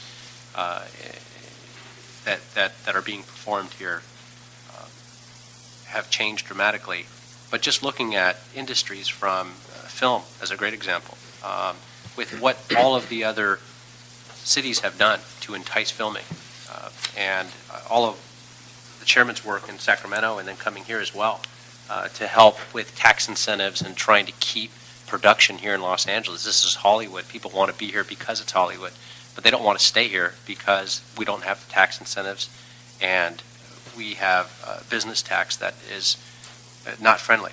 And we look at a lot of the other industries that have moved out just because of the business tax. Another great example that we just worked on is we eliminated the gross receipts tax on new car dealers because we looked at the studies and said, well, we're generating right now roughly $3 million in sales tax, in business tax of the 415 million or so, 425 million depending on which numbers you're looking at in total numbers. About 3 million of that roughly is from new car dealers, while we're receiving roughly $30 million a year in sales tax from new cars. We've got around 55 new car dealers in Los Angeles, where 15 years ago we had almost 150. Of that, if you calculate it out, it would be roughly $90 million in sales tax revenue versus the $30 million. So we're trying to keep, in essence, $3 million in business tax, but we've lost $60 million in sales tax because we've driven them out. And then when I say driven them out, they've relocated close by and stayed in the marketplace. So it's not like they just went out of business. Many of them just went out of town and close by in competing jurisdictions for those two reasons: the gross receipts tax, as well as the uncertainty in permitting and expansion.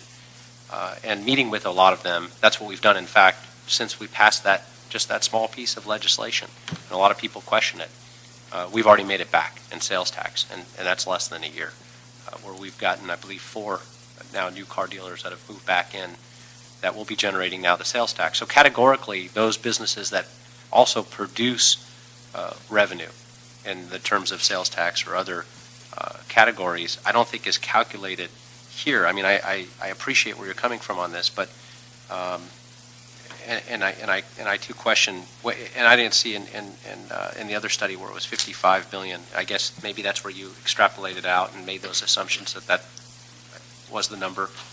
It's the result that's implied by what he says, yeah. But I think taking into account the new generation of revenue as well, it's hard for me to believe that if you just look at the data, perhaps that you could make a lot of these arguments, but it's more than just data we also have to look at. And that's what makes it such a very difficult decision. And I don't think it's a matter of do we do something?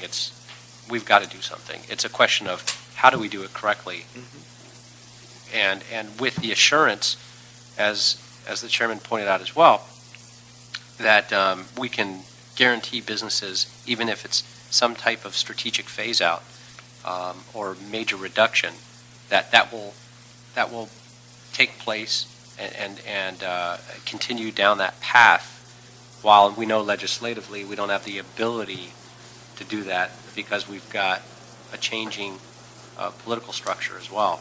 And so all of those things to take into account. So I just wanted to share my thoughts on just a few things that we've looked at as well, and have seen some very different numbers. So I think it's a combination of all of them. Could I just quickly respond? Sure. First of all, let me say this. I am not a supporter of the gross receipts tax. I was hired by the city to say, what do I think would happen if you eliminated it? In fact, I pay the gross receipts tax, and so I would benefit if it went away. I'm not a proponent of it. I'm just telling you what my analysis shows. Second of all, I think that getting rid of it would increase economic growth, and I think businesses don't want to pay it. I don't think there's any doubt about that. The question is, what will be the response of those businesses? And what I think makes sense is maybe to look at a more targeted approach. I mean, at our last meeting, Mr. Greif said they had this phased approach that they've suggested, and he said, well, we can get to grocery stores later because they're not going anywhere. Well, I would agree with that. The grocery stores are going where the people are, and grocery stores aren't leaving Los Angeles, as far as I can tell. They actually are. We've had 4 of them closed recently in my district. But they need to be where their customers are, right? And so do the restaurants and the hair salons and the dry cleaners and all kinds of other businesses that want to be close to their customers. And as long as there's people living in Los Angeles, there's going to be those kind of businesses here. They're not going to leave because they're on an equal footing with their competitors. And it's true that the city has irregular borders, and it's true that, in some cases you can just move across the street, but the city's big, right? The city is, I think, 8 or 10 times bigger than the next biggest city in the county. There is no way that all the businesses can leave. They just simply can't. There's not enough room in the rest of the surrounding regions for all of that economic activity to go. So I would suggest that looking at this in a much more targeted way, like, for example, with the car dealerships, might be a way to accomplish the goal of getting the biggest bang for the buck in terms of boosting the city's economy, but also preserving the city's budget. So maybe grocery stores aren't the right example, but I think there are certainly some businesses that are largely unaffected by the gross receipts tax, and that giving those businesses a reduction in their tax liability, though I'm sure they'd appreciate it, wouldn't necessarily produce an increase in economic output and an increase in city revenues. So I do think that is a avenue that I would encourage you to pursue with some more study. And I think, Mr. Englander, your points are exactly at the heart of what we're trying to address here, because the car dealership is an example of a very successful application of this policy, and I want to applaud you for driving it forward, but it's an example I use often of an industry that is highly mobile, that services a customer base over a very wide area, unlike a grocery store, which services a customer base that's a quarter of a mile perimeter, maybe around the grocery store. And it's going to be extremely sensitive to changes in the gross receipts tax because of the very high number that they have in terms of gross receipts and the very small margin that they operate on. Add to that the benefit that we get from the very high amount of sales tax, and that's a very sensible policy. With the film incentive example that you gave, this was exactly something that we spent years wrestling with, because if you offered, say, a 5% tax incentive, it would have essentially zero impact. So it would be giving money away and having zero impact on behavior. If you offered a 40% tax incentive, then you would probably impact behavior, but you'd be paying way too much for that impact. So figuring out where that number is a pretty important part of this whole equation, so that we don't end up causing more harm than the benefit that we're receiving. And I think that's why I, for one, appreciate having, at least two and probably a lot more very, insightful people who know more about this than I providing this input. So this has been a very helpful discussion that we've had so far. I guess I should have started this by saying that this discussion has involved items 1 through 3 on our agenda. So let's go back to that. If you could introduce our items, because then there's one other item on our agenda as well, and I still need to take public comment on these items as well.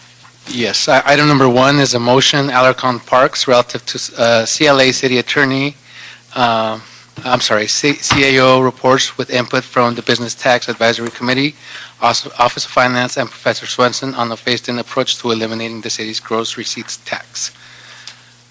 Item number 2 is a communication from the Office of Finance relative to a Business Tax Advisory Committee report on recommending how to eliminate the gross receipts business tax. And item number 3 is a motion, Garcetti Parks, City CAO, CLA, Office of Finance, BTAC, and Blue Sky Consulting Group reports relative to elimination of the gross receipts tax in order to create jobs in Los Angeles. Okay, thank you. Now, we're really over our time limit already, but I promised Professor Swenson that I'd give him an opportunity to respond if you'd like to say just a couple of brief words in response to what Blue Sky has said, and then I have to hear from Dr. Weissman, and then we need to hear item 4. And we have about 7 minutes to do all of that. May I just say one Sure. thing? It'll just take 30 seconds. The last point that I wanted to make is that if this policy is as enormously successful as Professor Swenson suggests, his analysis is not based on any kind of a reaction from neighboring jurisdictions. He looked at one point in time when there was no reaction. So if we did this citywide and all of a sudden economic activity was flooding into the city of Los Angeles such that this was more than paying for itself in increased revenue and economic activity, the neighboring jurisdictions would no doubt respond, and they'd say, we're losing businesses to LA like crazy. Ever since they cut their gross receipts tax, we have to do the same thing. Yeah, but our neighboring jurisdictions don't have gross receipts tax. No, that's not true. They, for the most part, they have a business tax of some kind. It's just that the rates are somewhat lower than what Los Angeles pays. There are some... And if it's our neighboring jurisdictions, the impact is going to be reduced anyway because the economic activity is still happening in the metropolitan area. That's right. I mean, a lot of what would happen here is that if say a brand new business comes to LA in response to this elimination of the gross receipts tax, it might hire people, but those people may well not live in LA, Right. and it might buy more from its suppliers, and they probably don't work. They don't have businesses in LA either. I think I covered that in the questions earlier. Thank you. Okay, Professor Swenson, thank you very much. Thank you very much. Thanks for the point-counterpoint opportunity. I'm so sorry. It's going to have to be really brief. Oh, sure. So just, it's in writing also, but let me just give you the... Well, we have that, so Okay. I just thought you might want to throw in some extra comments, but we've Okay. all read that. Okay, 4 words, garbage in, garbage out. Okay, if you put the wrong assumptions in any computer model, you're going to get a bad result. They predict this tax cut is going to create 7,600 jobs in a city that employs 2 million people. Just think about that. That's just not, that's the size of, we have 2 Big Four accountants work on the BTAC committee. Their 2 offices are over 7,000 people. So that just doesn't make any sense. And so those are the sort of output numbers that you're getting from their study. That's just one indication, and they're just ridiculously low. They can't be right. And so it all goes back to this elasticity about how you assume firms are going to react to intra-metropolitan tax changes, which is significantly. And just to address some misinterpretations, the dot-com effect in San Francisco, I'm comparing the entire state. So that, sure that we lost some dot-com firms in San Francisco. When I compared the 2007 cut in Los Angeles, we had less dot-com. But I'm comparing to San Diego, I'm comparing the entire country. And so that's not a valid criticism. So, okay. That's just the high points. I have Thank you. much more. Okay. And we'll have, I think, another opportunity to get into some of them because we just don't right now. So thank you very much. So on items 1, 2, and 3, let's hear from Dr. Weissman and then Mr. Greif.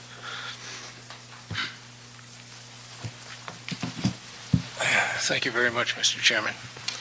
I'm going to introduce myself again because I'm a businessman too. I've been a very successful businessman. I'd like to define how I define a successful businessman. A successful businessman has 3 obligations, and they are in this order. They are to their customers, they are to their staff, Let them know I'm going to be late. and they are to their bottom line or to their profits and losses. They can't exist without being loyal to all 3 of those. They have to be successful in all 3 of those, but there is a priority there. We've now seen 2 very capable statisticians. I hope I don't give them a wrong name, but 2 very capable statisticians coming at the same information and then coming to the diametrically opposed decisions. That has to throw a red flag up right away. We have such a thing as scientific humility, and I didn't hear much of it today. I'm a scientist too. I've been professor in USC, so I know what it is to be an academic. When you write scientific papers and when you present scientific data, you do not go beyond your information. And I'm sorry, both gentlemen who preceded me have gone far beyond their own information. And that may just be personal pride, and whatever it is, it's understood, but it's not scientific. Statistics is the least reliable form of scientific investigation, and none of these items that they have said have been investigations. They've been reviews. They've been review of existing experiences in greater and lesser sophistication. Now, let's look at the primary variables. The primary variables are really 4. The first variable, and the one that you're most concerned about, I understand, would be city revenue. Is this change in our tax structure going to increase or help our city revenue and our city budget? I don't have to introduce myself as a budget advocate, you know that. I'll only say that as a budget advocate, this is going to be one of the major issues in our white paper this year. We haven't made our final decision on it, but there's a great deal of concern. The second variable I want to bring up is the so-called city gross receipts. Please note I did not say gross receipts tax. Gentlemen, we have been talking about our business tax. To call it the gross receipts tax is politicizing it, and I think demonizing that word, making it more difficult for the public to understand what we're really talking about. But gross receipts is at issue here. Then we have the business tax as a variable. How much business tax do we get? West Hills Neighborhood Council, as you know, and other councils, and other neighborhood council groups have opposed it because of the concern for if or when the elasticity factor will actually occur. And I don't think we have any reliable guarantee that it's going to occur in time. When I first heard this about a year ago Dr. Weissman, from both sorry, gentlemen, Sorry, you already got You let me- about a minute and a half in bonus time because we were Well, it's 3 issues. slow starting that. Yeah, I know, but we're really at the end of our May I say time. one more so- sentence, please? Sure. All right. I suggested the term net receipts tax be considered because a gross receipts tax can be a double tax, not only on the taxed party, but on their vendors when they have to pay for their vendors, because that vendor has to pay tax too. And so I think the concept of a net receipt tax, one after the cost of goods sold or after the cost of services provided, might be a more equitable tax. Right. We're limited by state law in our ability to do that, No, unfortunately. that's not Okay, a net thank you. income tax, that's a net receipt tax. Okay. I understand the argument about Okay, income. thank you very much. Thank you. Mr. Greif. Oh, Mr. Greif and Mr. Mr. Cohn. Okay. And we did have Ms. Falk here as well, but she had to depart. Thank you. Good afternoon. I'll make it quick. So I want to just cover a couple of things. Number one, our recommendation changed after the Blue Sky report came out. So it's not a $400 million bet, as Blue Sky just misstated. It is a $26 million bet, which is the first year. We originally had a 4-year recommendation based on Dr. Swenson's research, which we still believe is valid research. In fact, the subsequent study that he's performed, I think, evidences that. But that being said, we did tone our recommendation down, made it more conservative in deference to some of the concerns being raised by Blue Sky. Milken came out in support of the research that Dr. Swenson did and was highly critical of the lack of transparency in the work that Blue Sky did. That being said, our recommendation is a 15-year proposal with phase out. So you're looking at the first year is $26 million, not $400 million. So that is not the bet we're asking the city to make. We would never ask you to do something like that. Number two, I think when Blue Sky makes reference to competing jurisdictions reacting to what the city of LA does, that's wishful thinking. You were correct, Mr. Chairman, in observing that many of the jurisdictions don't have a gross receipts tax. And if you look at the ones that do have a gross receipts tax, it's 1/10 on average for the LA County, for the other cities in LA County versus the city of LA. So what are they going to do? I mean, they're going to go from 1/10 to 1/20th? I mean, let's be realistic. So there isn't that. That's a red herring. Mel, do you want to add anything? Yes. Thank you, Mel Cohn, member of Business Tax Advisory Committee. You can- One thing with Don't limit BTAC, Mr. Cohn to 8 seconds. That's not fair. 27. Thank you.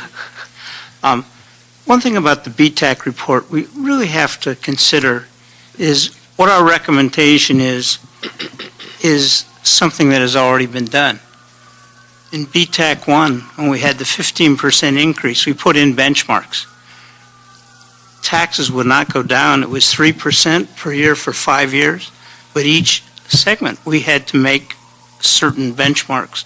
We're doing the same thing here, and that's why this $26 million item, it's controlled. It's controlled because the committee was prudent, and we realized we can't take $400 million in 1 year. So we're doing it over time, and if it proves, whatever it proves, it'll be governed and it'll be controlled by your people. Benchmarks. Yeah. Benchmarks. And that's what I really think is the key to this. I've been doing this for 12 years on business tax, and we've seen some improvements, but it's now time to really get businesses into the city. And I believe the BTAC report covers all that criteria. This benchmarking is so important to give confidence to you that it's working. Thank you. That is risk-free, and I 8 would seconds. and that is risk-free, and I would point out one last thing, which is, again, you've seen it work. The city has capped motion picture tax, right? So these companies are very large companies, are located within city limits, and yet they pay very little tax. You've got the new car dealers and what you've done there. There's evidence that if you have tax breaks, it's going to generate results. It's going to generate businesses coming into the city. But to try and do it industry by industry by industry is not going to solve the basic problem. The basic problem is the city has an image of being business and jobs unfriendly.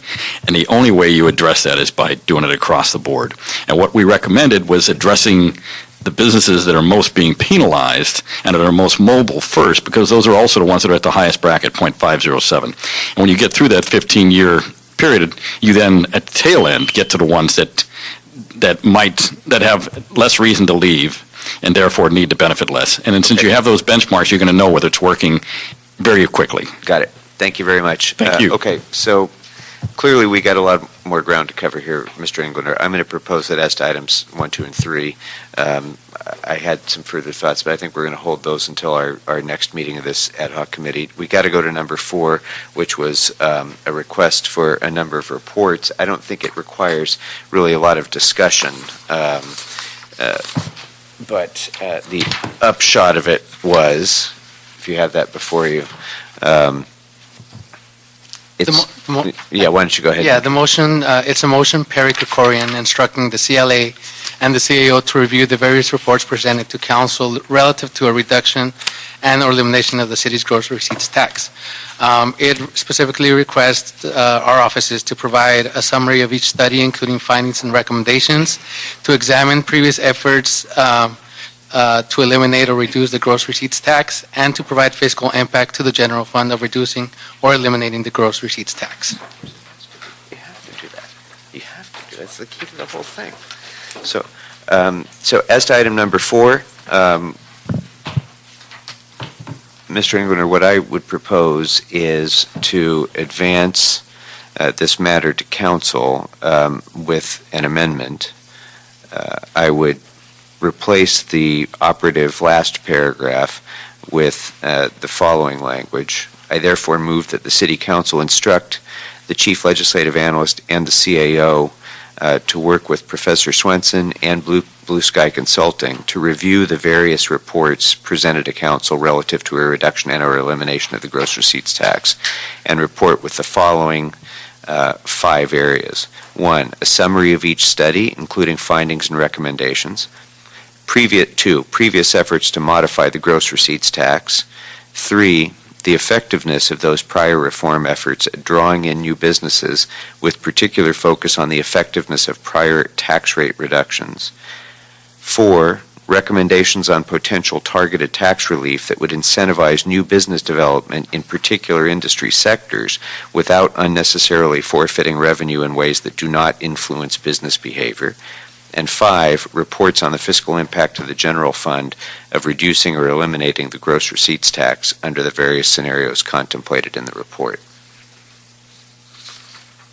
The only thing I would add, if I could, is that 6th item that if any of those are, if and when we actually they start those studies and bring them back, which they will if they're instructed to do so by council, that those will all be tied as well, I believe, to the benchmarks. And just to come back with some further analysis as a 6th item to what those actual benchmarks would be as part of that. So if there are to be any benchmarks in the policies recommended, what the impact of those benchmarks would be on correct business decisions and revenue. And what the actual what the actual indexes would be used to benchmark as well.